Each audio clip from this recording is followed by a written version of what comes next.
ಅಜಾಗರೂಕತೆ ಒಂದು ಜೀವನವನ್ನೇ ಮೌನಗೊಳಿಸಬಹುದು. ನಾವು ವೇಗದ ಬಗ್ಗೆ ಮಾತಾಡುತ್ತೇವೆ, ಆದರೆ ಜೀವನದ ಮೌಲ್ಯವನ್ನು ಮರೆತೇ ಬಿಡುತ್ತೇವೆ.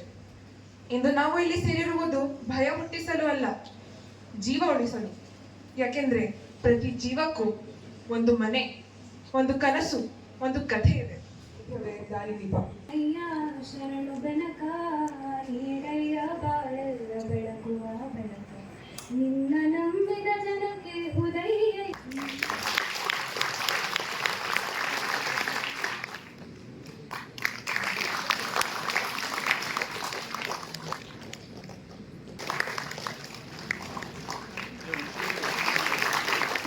And information about this. Today we will be addressed by eminent and esteemed speakers.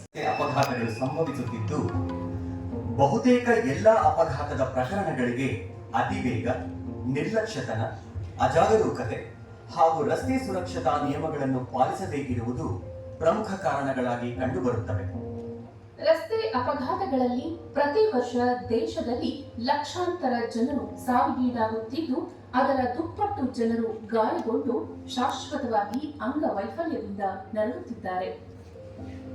ದೇಶದಲ್ಲಿ ಸಂಭವಿಸುವ 71% ರಸ್ತೆ ಅಪಘಾತಗಳಿಗೆ ಅತಿವೇಗವೇ ಮುಖ್ಯ ಕಾರಣ ಎಂದು national crime record bureau NCRB ತನ್ನ ವರದಿಯಲ್ಲಿ ತಿಳಿಸಿದೆ.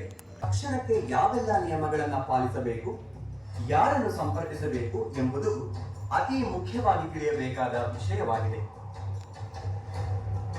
ಹೀಗೆ ಮಾಡಿದರೆ ಅಂತಹ ವ್ಯಕ್ತಿಗಳ ವಿರುದ್ಧ ಕಾನೂನು ಕ್ರಮ ಜರುಗಿಸಬಹುದು. ಅಪಘಾತಕ್ಕೀಡಾದ ವಾಹನದಲ್ಲಿ ಎಲ್ಲರೂ ಸುರಕ್ಷಿತವಾಗಿದ್ದಾರೆಯೇ ಅಥವಾ ಗಾಯಗೊಂಡಿದ್ದಾರೆಯೇ ಎಂದು ಪರಿಶೀಲಿಸಬೇಕು. ಅಪಘಾತದಿಂದ ಸಣ್ಣ ಪುಟ್ಟ ಗಾಯಗಳಾಗಿದ್ದರೆ ತಕ್ಷಣವೇ ಶುಶ್ರೂಷೆ ಮಾಡಬೇಕು. ಅಪಘಾತದ ಪ್ರಮಾಣ ತೀವ್ರವಾಗಿದ್ದರೆ ಆಂಬ್ಯುಲೆನ್ಸ್ಗೆ ಫೋನ್ ಮಾಡಿ ಬಗ್ಗೆ ಸ್ಥಳೀಯ ಪೊಲೀಸರಿಗೆ ಸುದ್ದಿ ತಿಳಿಸಿ.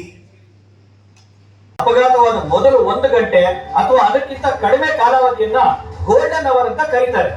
ಈ ಅವಧಿಯಲ್ಲಿ ಅಪಘಾತದಲ್ಲಿ ಗಾಯಗೊಂಡ ವ್ಯಕ್ತಿಗೆ ಪ್ರಥಮ ಚಿಕಿತ್ಸೆ ಮತ್ತು ವೈದ್ಯ ಚಿಕಿತ್ಸೆ ದೊರೆತರೆ ಅವರು ಬದುಕುಳಿಯುವ ಸಾಧ್ಯತೆ ಹೆಚ್ಚಾಗಿರುತ್ತೆ. ಅಪಘಾತದಲ್ಲಿ ಗಾಯಗೊಂಡ ವ್ಯಕ್ತಿನ ತಕ್ಷಣ ಆಸ್ಪತ್ರೆಗೆ ಸೇರಿಸಿ ಅವರ ಜೀವ ಉಳಿಸಲು ನೆರವಾದವರಿಗೆ ಸರ್ಕಾರ ಜೀವ ರಕ್ಷಕ ಪ್ರಶಸ್ತಿ ನೀಡಿ ಗೌರವಿಸ್ತಾ ಇದೆ. ರಸ್ತೆ ಸುರಕ್ಷತಾ ನಿಯಮಗಳನ್ನು ಪಾಲಿಸೋಣ, ಅಪಘಾತಗಳನ್ನು ತಪ್ಪಿಸೋಣ.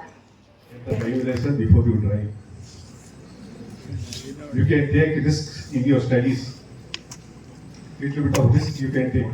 Driving regulation 2017. Please type. You will get entire knowledge if you go through the. Just take half an hour. That's enough. Everything is covered there. It is a rules by central government. Just motor driving regulations 2017. You will get a PDF document there. ರಾಷ್ಟ್ರೀಯ ರಸ್ತೆ ಸುರಕ್ಷತಾ ಕಾರ್ಯಕ್ರಮವನ್ನು ಇವತ್ತು ಹಮ್ಮಿಕೊಂಡಿದೆ. ಸಾಮಾನ್ಯವಾಗಿ ನಮ್ಮ ಕಾಲೇಜಿನಲ್ಲಿ ಈ ಕಾರ್ಯಕ್ರಮವನ್ನು ಹಮ್ಮಿಕೊಳ್ತೇವೆ.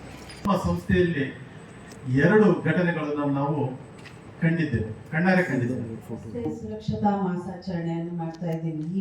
ಸಡಕ್ ಸುರಕ್ಷಾ ಜೀವನ್ ರಕ್ಷಾ ಅಂತ ಮೋಟಾರ್ ವೆಹಿಕಲ್ಸ್ ಆ್ಯಕ್ಟ್ ಅಂಡರಲ್ಲಿ ಬರುವ ಪ್ರಕರಣಗಳಲ್ಲಿ ಹೆಚ್ಚು MEC ಕೇಸಸನ್ನು ನಾನು ಮ್ಯಾಕ್ಸಿಮಮ್ ಕೋರ್ಟಲ್ಲಿ ಟ್ರೈ ಮಾಡಿದ್ದೆ 4 ವರ್ಷದಲ್ಲಿ.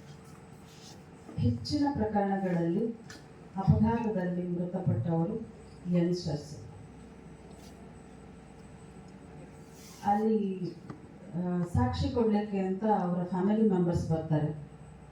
ನಾವು ಯಾರಿಗಾದರೂ ಅಪಘಾತವಾದಾಗ ಅವರಿಗೆ ಗಾಯ ಆದರೆ ಅಥವಾ ಅವರು ಮೃತಪಟ್ಟರೆ ಕೆಲವೊಂದು ನಿಯಮಗಳಿದೆ. ವಾರ್ನ್ ಮಾಡೋದು it is considered as rule.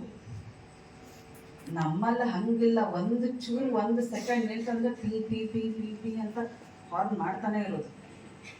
ಇಷ್ಟು ಸಮಾಧಾನ ಇರೋದಿಲ್ಲ ರಸ್ತೆ ಮೇಲೆ. Awareness program in our institute. I think it is much needed for our institute because as we have observed in the video clips, youngsters. ನಾವು ಯಾಕೆ ಅಬ್ಸರ್ವ್ ಮಾಡಬೇಕು? ಯಾಕೆಂದರೆ ಇದರ ಮೇನ್ ಉದ್ದೇಶ ಅಂದರೆ ಎಲ್ಲರಿಗೆ ಅರಿವು ಮೂಡಿಸಬೇಕು. ನಾವು ಟ್ರಾಫಿಕ್ ಮನೆಯಿಂದ ಹೋಗುವಾಗ ಏನು ಕೇರ್ ತಗೊಳ್ಬೇಕು, ಆಮೇಲೆ ಮನೆಯಲ್ಲಿ ರಸ್ತೆ ಮೇಲೆ ಬಂದಾಗ. So what are all the traffic rules and regulations are there that we should follow. And sir ಹೇಳಿದ ಪ್ರಕಾರ ರಸ್ತೆ ಮೇಲಿಂದ ಹೋಗುವಾಗ varieties of people will come across. ಸಣ್ಣ ಮಕ್ಕಳು ಬರ್ತಾರೆ, ಏಜ್ಡ್ ಬರ್ತಾರೆ, ಡೆಫ್ ಡ್ಯಾಮ್ ಎಲ್ಲ ಟೈಪ್ ಇದ್ದ ಜನರು ಬರ್ತಾರೆ. ಆವಾಗ when you are driving the vehicle that time only you should anticipate them. ಅರೆ ನಾನು ಹೋಗ್ತಾ ಇರ್ತೇನಪ್ಪ, ಅವನು ಒಂದು ಸಣ್ಣ ಹುಡುಗ ಬರ್ತಾನೆ, he doesn't have any control, ಎಲ್ಲೋ ಹೋಗ್ತಾನೆ. ಸೊ ನಾನು ನೋಡಿದ ಪ್ರಕಾರ ಈಗ ಈ ಸ್ಕೂಲ್ಸ್ ಎಲ್ಲ ಈಗ ಇದೆ, ಏನಾಗ್ತದೆ ಸ್ಕೂಲ್ ಬಿಡೋ ಟೈಮಿಗೆ ಸ್ಕೂಲ್ ಹೋಗೋ ಟೈಮಿಗೆ ಏನಾಗ್ತದೆ, ಯಂಗ್ ಚಾಪ್ಸ್ ಸಣ್ಣ ಸ್ಕೂಲ್ ಹುಡುಗರು ಅವ್ರಿಗೆ ಒಂಥರ ಹುಮ್ಮಸ, ಒಂದು ಹೋಶ್ ಇರ್ತದೆ. ನಾನು ಸ್ಕೂಲ್ ಸೈಕಲ್ ತಗೊಂಡೆ ಸ್ಕೂಲಿಗೆ ಹೋಗ್ಬೇಕು, ಮೊಬೈಲ್ ಇಟ್ಕೊಂಡು. Mobile is like this and literally I have seen one child is on his lap. ಹಾಗೆಲ್ಲ ಇಟ್ಕೊಂಡು ಬೈಕ್ ಹೊಡಿತಾ ಹೋಗ್ತಾರೆ. ಅದು ಯಾವ ರಶ್ ಏರಿಯಾದಿಂದ ಹೋಗ್ತಾರೆ, ಹಾಗೆಲ್ಲ ಹೋಗ್ಬಾರ್ದು.